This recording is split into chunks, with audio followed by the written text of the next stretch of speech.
We're about to get going, everybody. The St. Francis Yacht Club in San Francisco.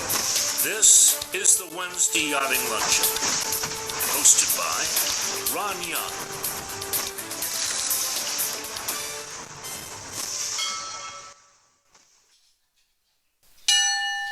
Welcome to our Wednesday Yachting Luncheon. Have your ears recovered from our intro music? So how fun it is for us to be back in live meetings after the pandemic. Good grief. Human beings are, enlivened by each other's company, and all of that Zoom meeting stuff, I had it up to here. Everybody else had it up to here? Who's had it up to here with Zoom meetings?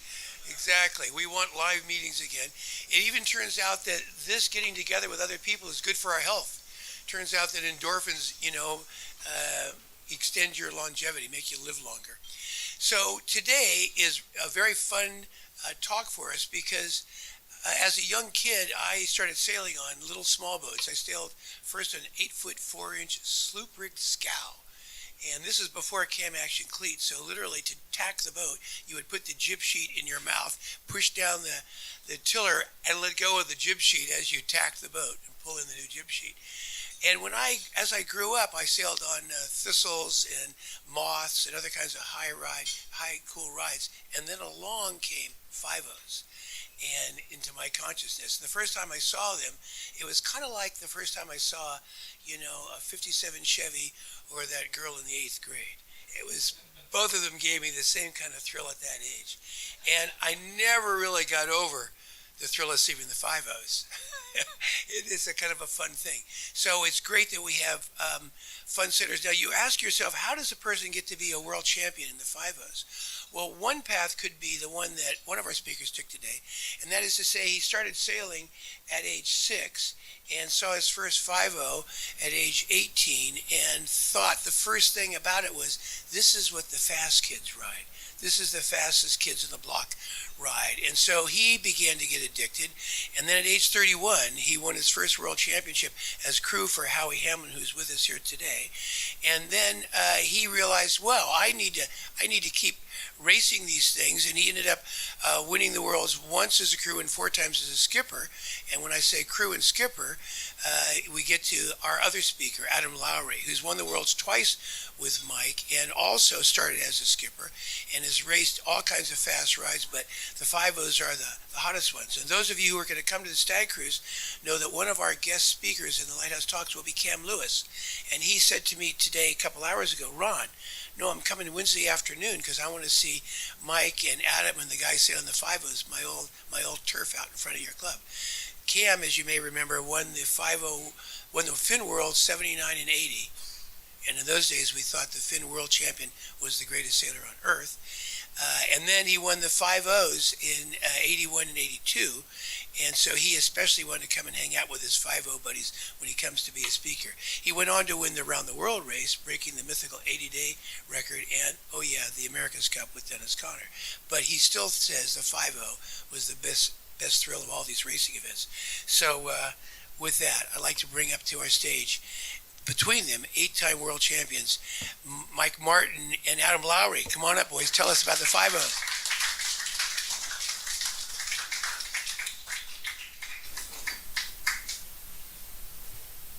How's it going? We'll get the presentation up here in a second.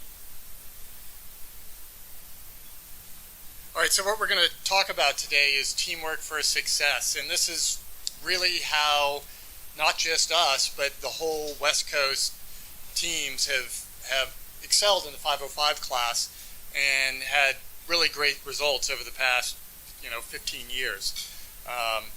It all actually started in something we call Team Tuesday, and I was sailing with Howie, and we didn't have a tuning partner, and we needed somebody to train against, and so there was another young team, Ben Benjamin and Andy Beckman, who were good sailors, and we got them into the boat, and our goal was to get them up to speed so they could push us, and they did. And it worked great, and we went to the Worlds that year in Quiberon, and we won the Worlds, and Andy and Benny were second. So it was just proof in the pudding right away.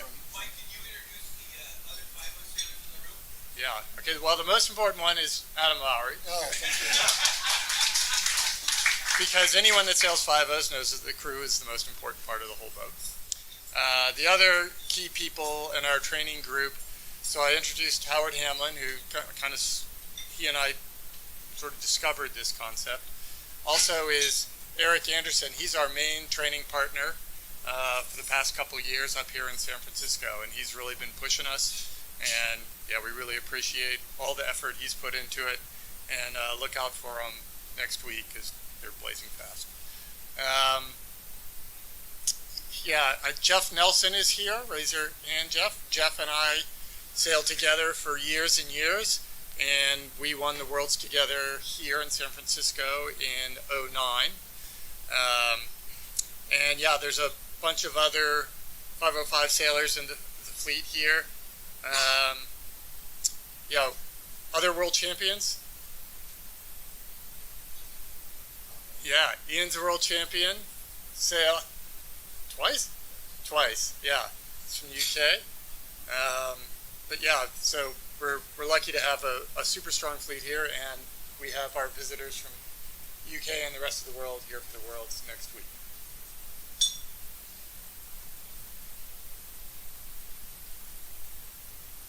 All right, so quick agenda of what we're going to cover. There's 3 main aspects that we really want to go over. 1, the sharing of information. It's super critical you share all information. 2, you've got to keep innovating. And 3, you have to be efficient with your training. So those are the big points that we're going to key on. All right. There's a lot of big organized programs, like in the UK, the whole Pinnell and Bax, superpower program. It's tough to keep up with those guys. And so often in every boat you sail, there's bigger budgets and more developed programs that you have to compete against. You have to compete against. So, what can we do to compete against programs like that? And really, we have to maximize our most valuable asset, and that's each other, our own tuning partners. And so how we, utilize each other and how we organize our training has really been the key to our success. And it's also a shift in the way we think. Often everyone just wants to, beat just the person next to them, and maybe, you often see this in Olympic sailing. Is like you don't share information and you're just trying to beat the other team. But we have the opposite. Is we're trying to bring up our whole fleet, because the faster they are, the more they push us, the more it forces us to innovate and get better and figure it out. Yeah, so a couple of principles just for how we sort of do this first part. So the sharing of information is all about, first of all, trying to train with the best people you can, and ideally training with somebody that's better than you are, because you're going to rise to their level of performance over time, especially if you're learning what they're doing. Oh, sorry. The second is to figure out what's working and what the quickest boats are doing, and do those things. So obviously you can't do that if you're not sharing the information, but it starts with setup, it starts with boat preparation, and it goes all the way through tactics, through what's going on the race course and how you address a race. And then we try to expand that even more broadly. We do a lot of training, sort of one-on-one boat or 2 or 3 boats here in the Bay Area, and then when we get the opportunity to go to an event where we've got more of us, we'll try to expand that circle to increase the learning as well. Yeah, so innovation. It doesn't matter how good you are. We've all got a long way to go, right? Everyone's far from perfect. And the 5.0 is a relatively open class, and there's a lot happening in sailing. And so it's important to look at the different classes and see what's working, and to sail other classes. I was lucky enough to sail 14s with Zach Berkowitz, who's a world champion in that class. And yeah, just that experience You learn what works in those boats, and all that can be applied. Also, like, it's very important to actually read the class rules of your boat and understand what you can do and what you can't do. And I remember when I started sailing with Howie, you know, he was taking pin widths of luff curve out of the main, and I was like, well, you know, look at the rest of the boat. Why does the centerboard have, you know, 8 inches of gap behind it in the centerboard case? Like, and I said, well, you know, what are the rules there? And we look at the rules, and it's like, it just has to fit in the case. And then there was a program that we set up to start developing faster centerboards, and again, we developed these high aspect boards, and that was in 1999, and 1, 2, 3 in the worlds our boards were that year. So yeah, always be testing, always try new things. Don't be afraid to try new techniques and practice. You never know what might work and what might not work. Yeah, we got a couple tricks up our sleeve for this regatta. We've done some sail development that a few people have been in on. Maybe we haven't shared all of that information, have we yet?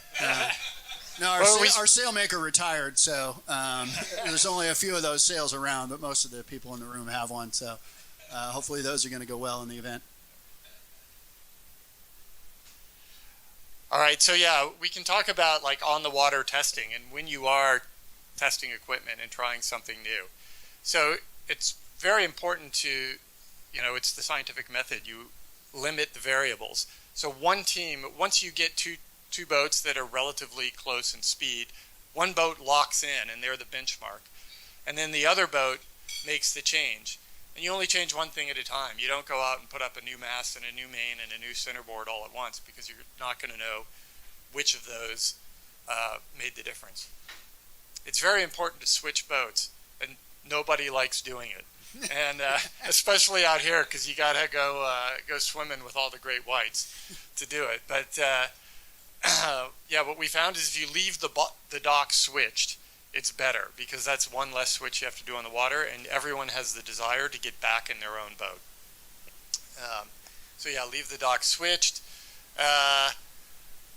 Yeah, only switch one person at a time. If you know, like when you are switching at the water, only switch the skipper or the crew, because then the new person comes in and the other person can explain what the settings were and what you were doing and what the setup was, and then, you know, when you switch in, you can look at it and experience and feel it. So yeah, it's also helpful from a technique standpoint, because you've got one person who's been sailing with the other person that just switched or didn't switch, and can comment on, the boat feels you're driving it differently because of this, or, you know, what have you. So you can kind of compare the technique between different crews and skippers in addition to just the setup. And yeah, and you know, we're talking about just switching with 2 boats, but it's great if you can get a 3rd boat out in this scenario. It's really good when you start testing gear, because sometimes, yeah, you swap stuff and you don't know is that boat going slow or are we going fast? But if you have that sort of 3rd boat there as a standard, that really helps a lot. So getting that 3rd boat out's good. Yeah, I think another thing that we do here is it also extends to tactical decisions. So, you know, tactics are, you know, you're responding to what's happening out there on the race course. You're also trying to anticipate what's happening next. And you often have a point of view about what is going to happen next, what side's going to be favored. And Mike and I, very often while we're training with our training partners, will consciously make the decision to do the thing that we think is wrong.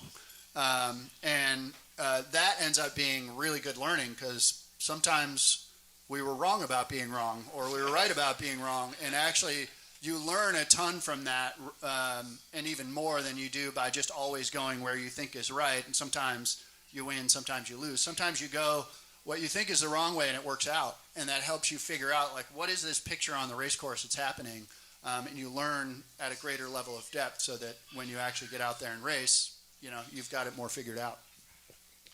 And the next point, I think, is the most important of all of this stuff. You know, in testing and everything, you got to communicate with your teammates, and you have to do it often, and you have to be thorough and complete in it.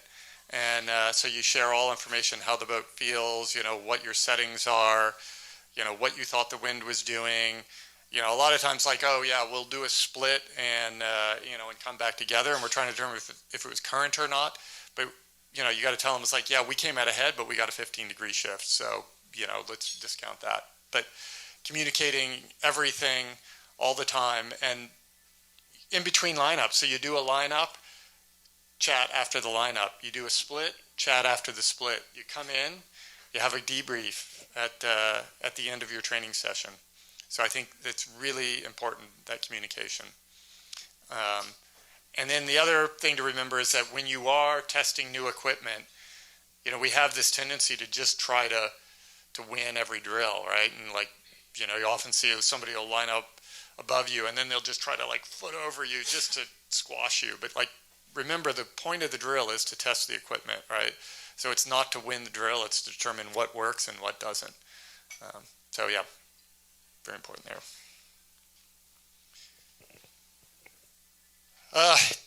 Time is very valuable. Like, most of us have regular jobs, and our time in the water is actually extremely small. Like, we only spend, on days that we train, which is only, 1 or 2 days a week or a month or whatever, and you only spend a couple or few hours a day on the water. So it's actually very limited time you spend on the water. It's super important to make sure that you use that time efficiently and don't waste it. And Eric's chuckling because whenever because Mike gets grumpy when time is wasted. Let's just be clear. yeah, that's a good way to put it. But yeah, so then the question is how can we be efficient with the training? And yeah, we'll kind of go into that in the next couple slides. But the big view is have a plan, stick to the plan, and be on time. And yeah, also we don't, most of us 5 sailors don't have coaches and coach boats out there. So it's important to know that we have to depend on ourselves to do this. So it's self-discipline. Yeah. All right. So a couple of sort of base conditions. I mean, first of all, you got to make sure your boat works. And we put a lot of time, Mike puts a lot of time into preparing our boat. Let's be honest about that. But that's really important. Like, nothing's worse than you get this precious time, you go out there, something breaks, and you got to go in. We do a lot of work to make sure that the boats are set up similarly so we can compare notes. Like when something's working and you're screaming at each other on the water because it's loud and trying to compare, that you have and we even have hand signals about different settings that we're able to very quickly relay. Here's how the mast is set up, here's how the jib's set up, and so forth. That's all just meant to be more efficient and accelerate the learning that happens on the water. Obviously, having consistent time, having consistent communication, radios on the water, all that's important. But probably one of the biggest important things is our pre-briefs and our debriefs, making sure that we know what we're trying to accomplish that day, and then after we come in, what happened. In that review process, you often learn that what you thought was going on or what you thought the reason was that something was working maybe was a little bit different when you're able to discuss it in more depth with your training partners. Yeah, so again, on the training, set a time and leave the dock on time. Follow the plan for the day. The next one, stay together. So many times, the more boats you get, everyone just scatters all over the bay. So make sure that you're always together. And if you're going upwind and you're the most leeward boat, get up and with the other boats. If you're the most leeward boat, chances are the other 2 boats are waiting for you. And same thing, if you're going downwind and you're behind, the other boats are waiting for you. So just stick together. That way you can communicate, you can get the next drill started, and get going. And that kind of leads to the next point. Always be ready for the next drill. Know what the plan is. Be ready to go. Don't sail off into a corner. Sort of the ideal format is to practice racing, and it's great. Having marks is super important because it forces you to race and to think and not just sail fast in a straight line. And actually, Howie and I figured this out in Long Beach. We were just doing drag racing, and we got to be very quick. And then we went to a championship, and we'd get off the line, and we'd win our side, and lo and behold, that was the wrong side. But but yeah, and then we shifted the way we practiced to practice racing. You have to practice thinking tactical while you're trying to go fast. And also, if one boat gets too far ahead, either reset, and a great way to reset is to do a circle, like just do a 360 or a 270 if you don't have time, or if you're way ahead, you can do a 720. I think we're gonna maybe talk about coaches yet. No. No. All right, the debrief. Yeah, you want to just talk about some of the questions here, go into a little bit of detail on how we do that? Yeah. So the debrief is, we do that after training, and we also do it after regattas, and it's actually one of the parts of the US 505 class that I think helps the whole class get better and helps retain a lot of the people, and it helps everyone learn. So often at regattas, we'll have a group debrief afterwards, and I think here's a picture, I think at the NA's in Cork, and they have the top 3 teams of the day up there talking about what they did and what worked and what didn't work and how their boat was set up and what they were looking for and what was important and what they were focusing on and what was good and why they thought that was good. And we include everyone in the audience to speak up and, see what they thought worked and didn't work. And it's, you never know where the good ideas are going to be coming from. And so, yeah, it's important to keep a super open attitude. And generally what we found is the teams that gain the most are the ones that have the most open mind. Yeah, and it keeps it more fun for everybody as well. We've all probably raced in boats where, you race and then everybody scatters at the end of the day, and, you kind of maybe didn't do so well and you don't really know why you didn't do so well. Here, you get an opportunity to understand what the people at the top of the fleet were doing and why they were doing those things. And, that gets you better. You feel better about that time you just spent on the water and your chances the next time. Yeah, and so, we talked about training a bunch and race days. So race days, until you're at a championship, are actually just another practice day. So we have a goal for the year, and this year it's the upcoming World Championship Regatta. And I think every regatta leading up to that we see as just an opportunity to train and to get better. So we go through the same things. We talk about, before we go out, we all talk about the conditions and what we think is going to be important and what isn't. Obviously you got to show up on time. Share the conclusions from the previous races, especially race days on the race course, and then like in between races, we'll talk about what worked and what didn't and why. Sailing out together is really valuable. Like before the first race, you can line up. You got to sail out to the race course anyway, so you line up with your tuning partner and you get up to speed, and then by the time the race starts, you're all dialed in and ready to go. And then all the normal things that you can do with your tuning partner. You can do splits, you can check wind and current, and then chit chat and share all that information, before the race starts. All right. So, we kind of hit on each of the 3 of these: sharing the information, innovating, and being efficient. For us, I think probably the most important thing to take away from it is it's a recipe to help us to really focus on just getting a little bit better every time we go out, because we feel like if we're doing that, then we're going to have a good chance in the next championship. And probably most importantly, it keeps it really interesting, keeps us learning, and that learning is the fun part for I think all of us. And then that's the end of our presentation, and I think this picture kind of says it all. The goal is to have you and your tuning partners fill the podium at the event, and there I tell you, there's no better feeling than have you and your tuning partners all up there at the same time. So.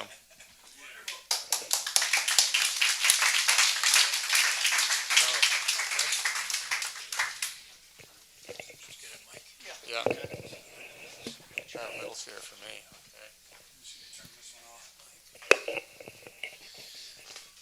Great. Okay, so when we were mentioning people who are sailing in the room, we also do want to acknowledge Zach Berkowitz, good skiff sailor, knows a little bit about this game. Zacho. Let's see. Give everybody the specs on a 5.0. Push the button here. You going on? Push it up. It's 5.05 meters long, which is about 17 feet. Yeah, I don't know the specs. I don't know the sail Well, area. it weighs 280 pounds, fully rigged. Yeah. Right. I don't know how much sail area there is, but yeah, a good amount. How wide are the beam of the boat? It's about 6 feet, and yeah, the mast is about 25 feet tall. It'll, planes upwind and probably 14 knots of wind. Planes downwind and much less than that. Top speed, I think our top speed this year on our little Garmin watch was 24.2 knots or something downwind this spring. There were some big days this spring. Main jib, spinnaker, trapeze, cruise on a trapeze, and the skipper's hiking. How many races and how many days on the water will you guys spend a year in a World's year?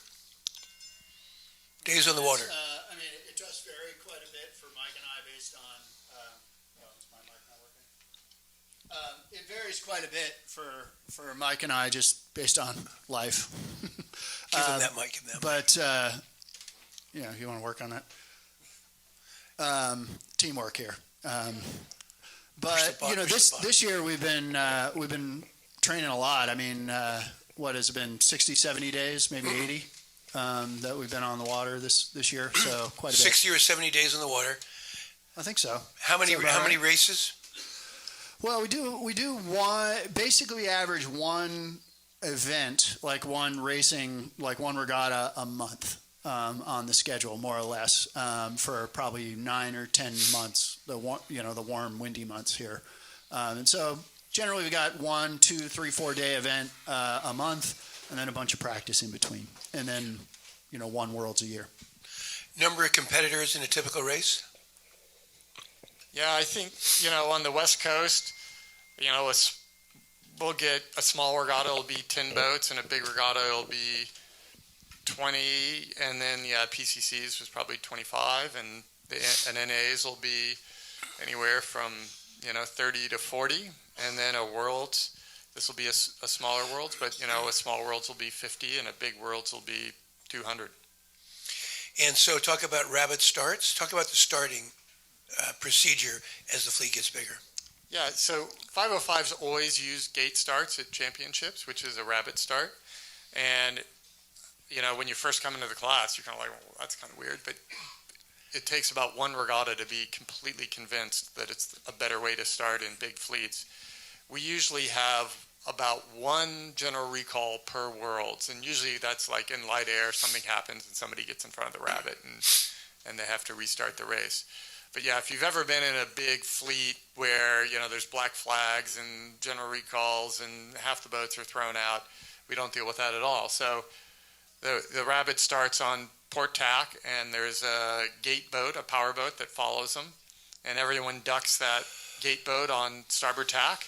And once you duck the gate boat, you've started and you're free to race wherever you like, and it's fantastic. And it's a really good way to start the race. And the tactics, there's definitely tactics, and they're definitely very different than a line start, but it's equally, if not more, tactical than a line start. No midline sag. Yeah, no such thing. Exactly. So boat builders. Talk about boat builders. Right now, I think 90% of the boats are built in the UK by Ovington. There might be one in Australia.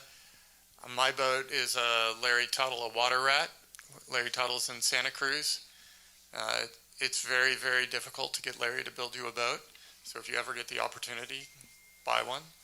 I think Howie has the last one ever made, and it's 8 years old now or something. Yeah, but I'd say, yeah, if you want a new boat, just call up Ovington and you can have one in pretty quickly.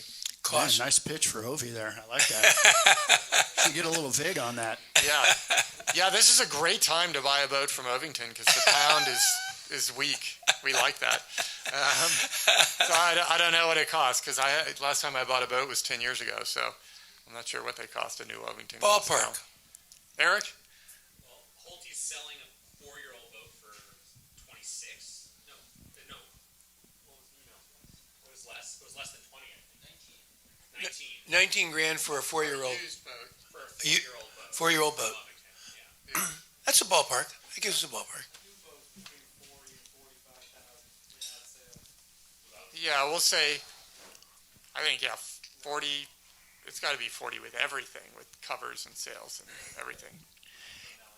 And so when you want to buy the first set of sails, what's the first set going to cost? 3 sails.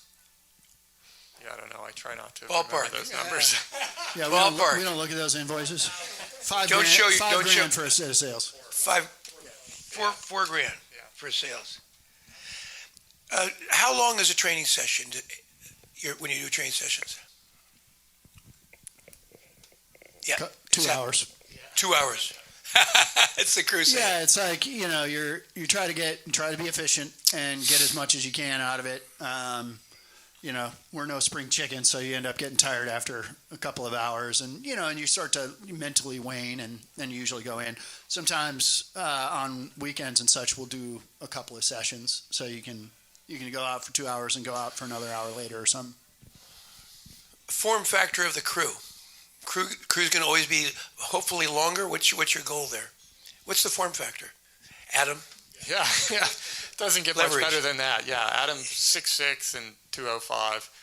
And I'm big for a driver. I'm 6'2", 175, 180.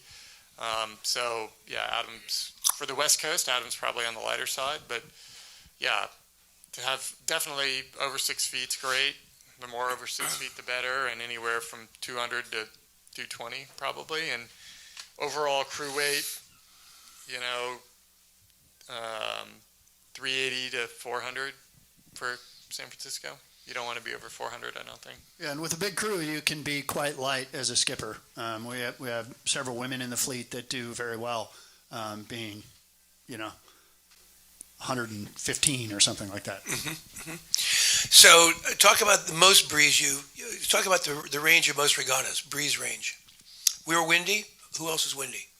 The cool thing about the 505 is that it sails well in a huge range of conditions. In, 5 or 6 knots, yeah, you're kind of sailing it like a dinghy, and it's nimble and tactical, and you can tack on shifts. You don't lose much in tacks. And then, in the moderate breeze, the thing starts planing. Planes downwind pretty early and planes upwind in sort of the mid-teens. And then, when it, on the other end, you can take it out in 30 knots and you can go out in smooth water here in a flood or chop, or in Santa Cruz, you got, waves the size of this room, and it's great in that too. So it's an extremely versatile boat. Partly due to the hull design, but partly due to the fact that the rig's very adjustable. We can adjust the rake, we can adjust our spreaders, we can adjust whatever you want. So you can adjust a lot of the stuff on the fly and make the boat set up for any condition. So years ago when I sailed skiffs, we'd have like 3 sets of masts, 3 kinds of masts, and in the Ultimate 30 circuit, we would have different masts for different conditions. What about the 5.0? You're basically always keeping the one design. Yeah, we have some light air jibs and light air spinnakers, and I don't think anyone has. I think at a Worlds you can only measure in one mast, so you're using the same mast for the whole event, and you can measure 2 mains, 2 jibs, 2 spinnakers. So you could have sails that are sort of specified to one condition or another, but what we found is if you do that, they better have a lot of overlap, because it's really hard to predict what's going to happen on any given day, and also, you know, you leave the dock at 11:30 and it's blowing 8, and you know, by 4 o'clock it's blowing 25. So it's got to work. You never get caught out with the big rig on, so that's nice. Yeah. So how many masts do you have? Yeah, we've got 2. Well, we have 2 here, and then there's one sitting beside my house, and then Howie just brought one up that I tried to dump on him, and he's dumping another one back on me. So, yeah, I mean, there's only 2 that we use, really. Talk about what's different between the two masts. Not a whole lot. They're both altos. One's a backup for the other, and in case something happens to one, then we have the other one ready to go, and it's tuned. The goal is to have it as close to the first as possible, so it's just a spare. What wind speed does it take to plane up breeze and a reach down breeze? I think upwind, you can probably start planing upwind in 14, 12? 15 knots, and then downwind, yeah, it's probably 10 knots or 10 or 11 or something. Okay, so how many times do you capsize in a typical race? 0, ideally. And you know, these boats, yeah, you know, there's not a lot of capsizing that's happening, you know, at the front half of the fleet, even in the big stuff. They're much easier. I mean, Mike mentioned it, but in a big blow, one of the things that's great about the 5.0 is you're still racing it really hard. Many of us here have sailed a lot of boats that are faster through the water, but are scarier, and ones that, you know, in a big blow, you're dialing it back just to keep the thing in one piece and keep yourself in one piece. You don't have to do that in a 5.0. You can send it, and that's one of the things that's fun about it. So in the Ultimate 30s, we discovered, since they were a new class and everybody was flipping every race at least once, we decided to have actually practices on recovering from the flip. And we actually had 8 crew positions. And so, you know, Sylvester would have one number, I'd have another number, Healy would have another number, and this, you know, Stevie Erickson have another number, and we'd go through, we'd say 4 does this, 2 does this, 1 does this, whatever, and we timed our time recovery. And we actually got down so we could flip the boat down the breeze and get the boat back up in, like, you know, a minute and a half or something, which was crazy, because if you didn't practice that, when it did happen, if and when it did happen during a regatta, you lose like 3 minutes or something, whatever the heck it is. That was a huge thing. 3 minutes in a boat this fast is like, you know, 30 lengths or some damn thing. So let's talk about sail jail. I mean, practicing on the water. When you got basically in test mode, and you're basically sailing along, and we called it that in '83 in the America's Cup. We first were doing 2-boat testing with Defender and Courageous, 2 12 meters next to each other, and we would sail 10 minutes, 10 minutes, 10 minutes, 10 minutes. How long are you on a leg? How long are your tests? Describe a test session. What's the methodology that you guys use now, 30 years later, 40 years later? Yeah, you know, if we have a couple things we do. We either line up, we race, or we split, or sort of 3 practice modes. And if we do a lineup, yeah, you line up, you know, we'll say we'll start on starboard, and we'll kind of go until it's clear one boat's out ahead. And, you know, a couple things we noticed here. One, if you're in the other boat's breeze, then you're just wasting your time at that point. The other thing we noticed here in San Francisco, that it's just so different at different parts of the bay, and even relatively close, is like if the right's better and the boat to the right starts gaining, then they get further to the right, and the separation just gets bigger and bigger and bigger. And so I think you go until it's clear, you know, which boat or which setting is better, and then you reset. So that might be, you know, 2 or 3 minutes. It might be 30 seconds. It just depends on the day and what you're testing and what the conditions are. Yeah, and then that's when it's important to switch often, right? So we see out here a lot of times that there's a bias of one side or the other, and so the boat that's on whatever side is winning. So then you got to switch the 2 boats to figure out, was it the boat that was going faster or was it the advantage? Right.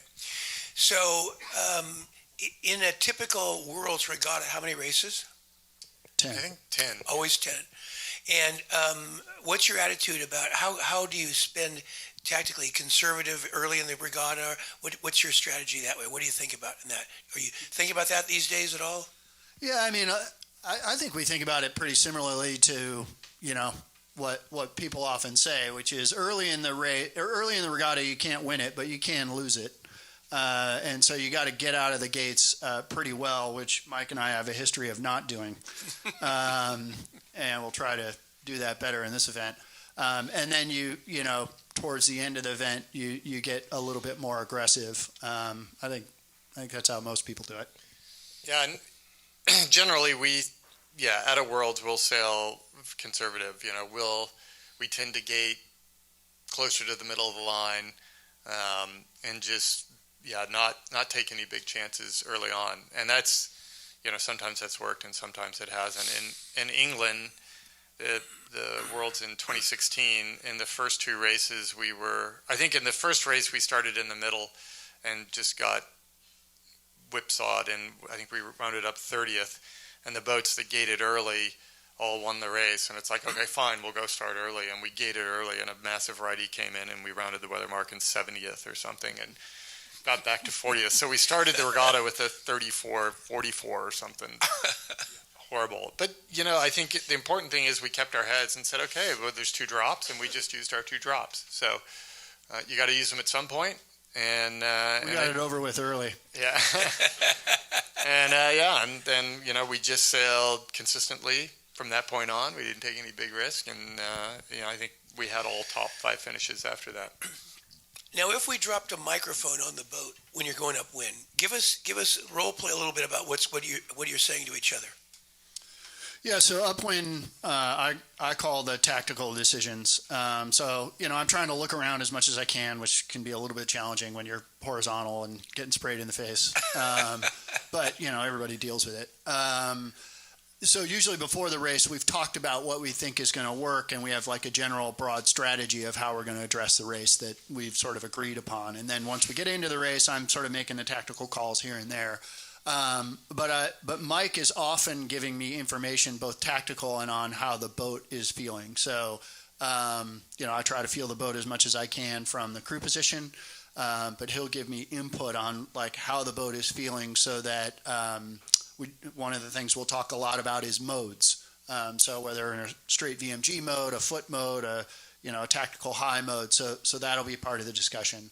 And then he'll tell me what he's seeing. He's also getting sprayed in the face, worse than I am. But he'll, you know, if he can see pressure somewhere or something like that, he's giving me that input, so that, you know, then when we make a decision to tack or whatever, go wherever, you know, we're both on board with that. And then for us, and it's different with other boats, that switches downwind. So he calls the tactics downwind, and I give him input while I focus on, you know, spinnaker trim and trying to make the boat go fast. What are you saying, Mike, when you're going up the breeze? Usually just because I'm spitting water out, getting sprayed in the face. Or what? No, but yeah, what I'm looking, I mean, yeah, Adam's definitely calling most of the tactics, and I have a little window that I can see. You know, I can see, you know, sort of like this 20-degree zone for the next, you know, 1 to, you know, 30 seconds. And so if something's happening in that zone, yeah, you know, he'll say like, yeah, we need to go in the next 20 or something. And I'm like, yeah, okay, that puff in 10 seconds, let's go in that or something. So, yeah, I'm sort of like short range within the window I can see, and Adam's definitely sort of big picture beat. And then, as Adam said, downwind, yeah, he's focusing more on keeping the boat going fast and trimming the kite. And it's a lot drier downwind, and I can look around, and then, yeah, I'm just, you know, looking for shifts and pressure and fleet management downwind. Yeah, well, one thing where we also try to do, this doesn't always happen, but is to tell the other guy kind of what's happening on that leg, big picture, so that you kind of can translate that to the next leg, because we're switching, right? Mm-hmm. So upwind, I mean, I've driven these boats, like you don't see anything. You get to the weather mark and you're sort of like, you now can see. So I'll try to, you know, while we're going upwind, you know, let him know this is happening or that's happening. He does the same downwind. Yeah, and so, yeah, we'll talk about, like, okay, we're going to do, you know, a straight set or a jibe set or whatever, and you get to the leeward mark, and it's like, okay, yeah, we want to make a right turn or a left turn at the bottom, and you know, because there's pressure on this side or something, and then then from there, like you round and okay, I got the picture, and then you can go. So we all complain when racing about the fact that we can't really do any sightseeing at all. But you do sail in places where there's lots of current. We sail in races here where there's current. The Circle has less current, still current, but less current. What do you prefer, racing in the bay or racing down in places like the Circle where there's less current? They're all good. They're all good tactical spots. Racing in front of Alcatraz is great because you don't have to sail 6 miles back to the club when you're done. So I prefer racing in front of Alcatraz. And yeah, it's got a lot more current. So, but that's just another aspect of the race course. Race committee, you heard that, right? We've already had that conversation. When you're not racing 5.0s or sailing 5.0s, what other boats are you sailing? We both race very poorly foil kiteboards. We race in the Thursday night series that they have here, and we do okay in that. But the Olympic level guys are just head and shoulders faster than us. But yeah, they're super fast, super efficient, fun boats to sail. So I mentioned I sailed Moss as a kid. Have you been foiling on a Moth, either of you? Yeah, I sailed Moss for several years, sort of around 2010 to 2012-ish, something like that. So that was maybe 5 years after they got up on foils and had enough development that they weren't breaking all the time. Yeah, really fun boats. Yeah, Adam's a Moth North American champion. Good on you. Yeah, really.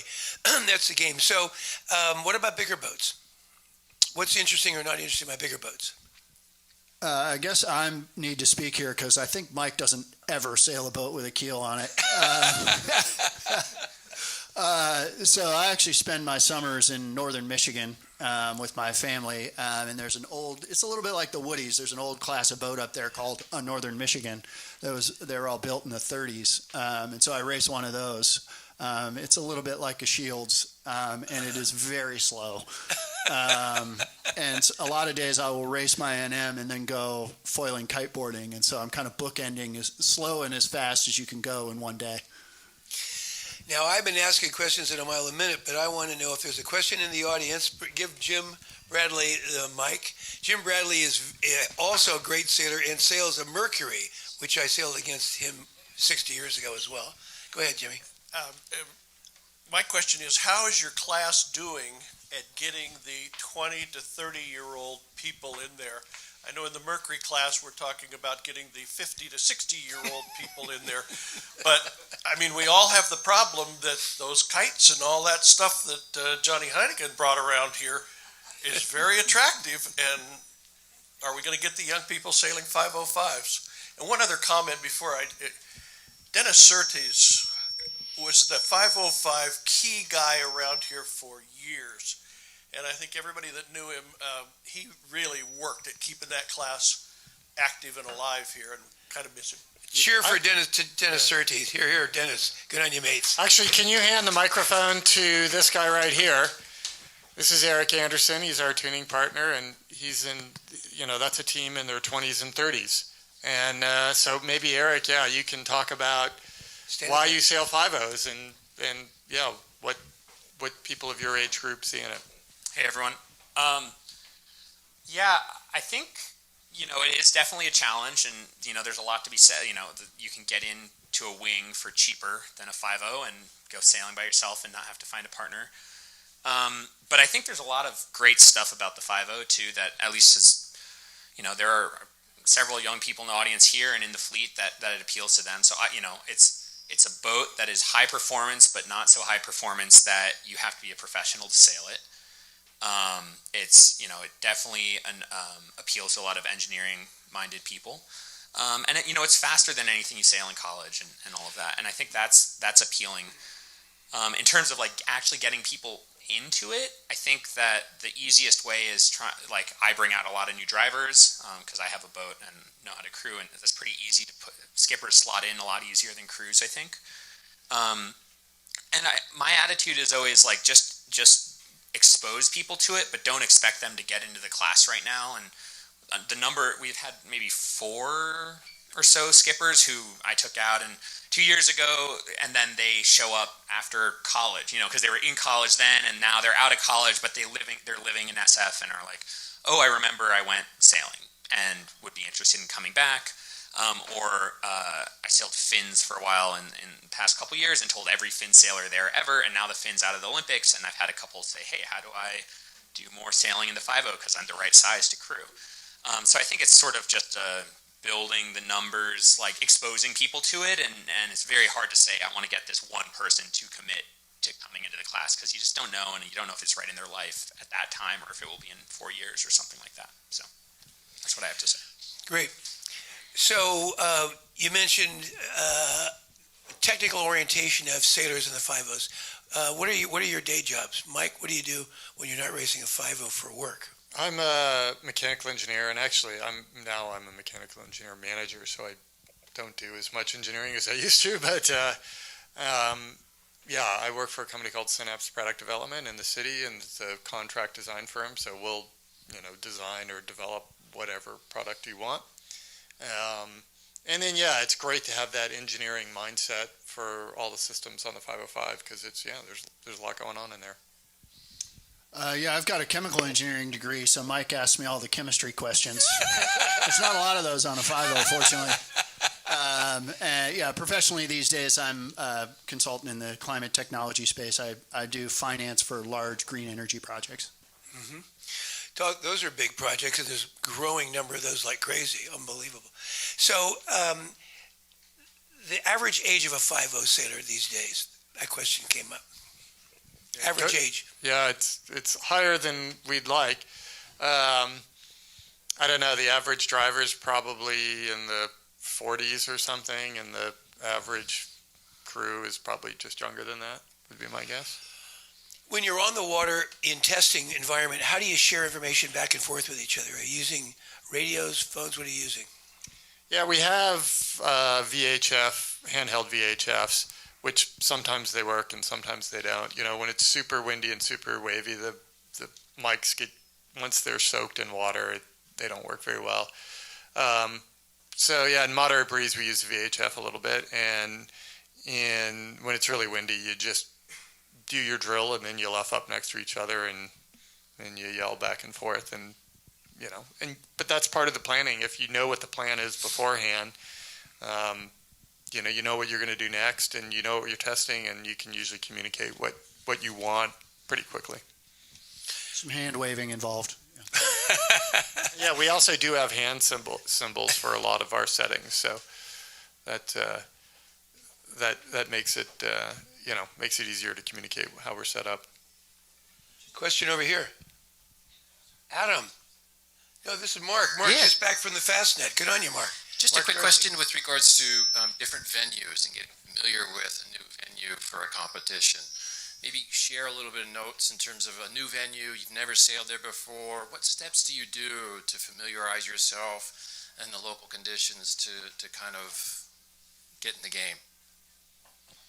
Yeah, it's tough because, usually we have regular jobs and you can only get to the event maybe a week before the Worlds, and you can go out and see what the conditions are like. The other problem is because there's a 5.0 Worlds there, it's never like that here.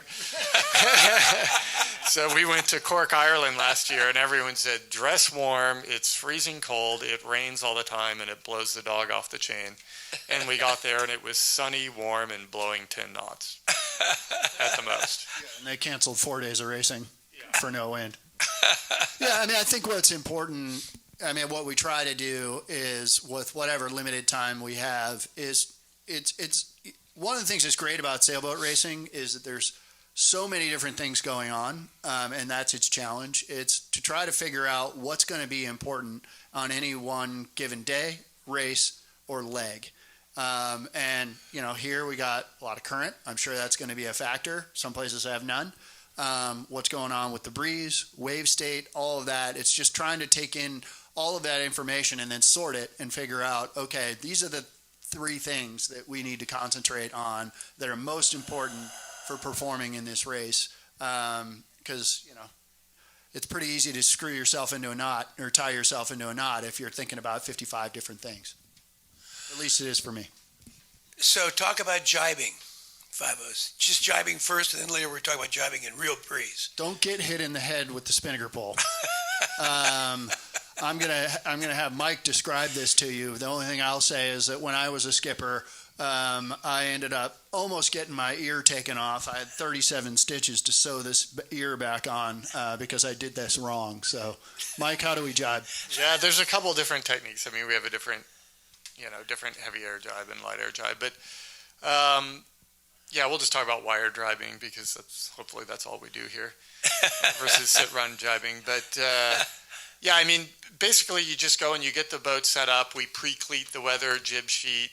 We get the pole launcher line free, and actually we throw it overboard so that it's going to run well. And then, yeah, you count down, and yeah, I get the tiller extender, down on the new side. And, I count 3, 2, 1, and usually I'm starting to turn at about 3. And then my goal is to get the boom over and my head on the other side of the boom before the pole comes off. Because the pole's on a bungee cord, right, and there's 2 of them, one on each side, and it comes shooting back super fast. And most skippers have broken noses and gashed heads from that pole. So yeah, that does 2 things. One, it gets your head in a safe spot, and it gets the boom on the new side, which the windier it gets, the more important it is. Once that boom's on the new side and full, you can steer and you can control the boat pretty well. So yeah, my goal is to get my head on the other side before the spinnaker pole comes off, and to get the boom over and the boat driving. Yeah, and if it's really, really windy, my goal is to just, use all this ballast in the right place. Yeah. If we call it a gorge jibe, and you just go into the jibe and you get the boom over, and you don't worry about the spinnaker. Like, you'll sort that out later. And it's just the crew does weight, and then once the weight's under control, yeah, you reach down and grab the spinnaker sheet. So you're going to snap in and snap out. You're going to hook into the newest side, Adam. Talk about jibing from the cruise position. Well, I mean, literally the last time we practiced, I did this on a tack and missed my hook and fell in the water. So I don't always do it perfectly by any stretch of the imagination. But no, getting it out on the wire quickly is important. I mean, ultimately it ends up being much more about like your sequencing of the different things you have to do. So for me, I have to swing in, get off the wire, eject the pole, pull the vang over, uncleat the old spin sheet, get the new pole out, get the spin sheet from Mike, and then get on the wire. So there's, and all of that happens in a few seconds. So it's, there's a bit to do there.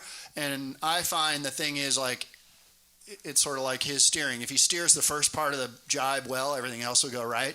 If I can kind of get the pole off on the old side, well, like everything is smoother after that. So I find it's more just like getting it right to start with, as opposed to like trying to be all hurried about it. Yeah, and one thing that we found is that smoother is faster. Like, everyone tries to get everything done super fast, but if you just try to do it smooth, it's going to be faster.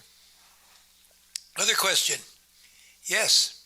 I was just wondering about the timing for that pole release and the boom switch. Are you coordinating that together, or is it sort of like if Mike's late on getting the boom across, there's just higher chance of getting hit with the pole? Are you looking? Yeah, that's his department. No, I think at this point, honestly, I can sort of feel what he's doing, even though I can't see him, right? Because I can kind of sort of see the front of the boom, of course, right? And there are some times when I can tell like he's a little late, and I'll wait, to eject the pole just because I don't want him to get hit in the head. But most of the time, yeah, I can kind of like he's already got his part done before I'm in the boat and ejecting. But yeah, you can kind of feel it. But it's a little bit different than some other skippers do. I mean, I've sailed with Howie before, and he's totally different. It's like you eject the pole, it comes back, and then you do the jibe. So there's more than one way to do it. It just leaves like risk. If you're late and the boom's already coming across, it's riskier that way. Yes. As I said, I've had that problem before. Yeah, and I mean, my goal with getting, I kept saying getting the boom across as soon as possible. The whole time, like as soon as you're not in your VMG downwind position, the boat's decelerating. So like, the sooner you can get that boom across, and get out on the water and sailing fast, that's good. And so, yeah, you just, that whole time you're slowing down, one, you're losing VMG, and two, the slower you go, the harder it is to jibe because you have more apparent. So you just go right into it. Well, Mike, Martin, and Adam Lowry, thanks for sharing your insights on the 5-0s. Good luck in the Worlds with 8 championships between you. We think you got a pretty good shot, but that's sailboat racing. Thanks for being Ron. on the Wednesday Yachting. Thanks, Ron. Thanks, boys. Good on you, mate. Keep going, boys. Great talk. Totally fun.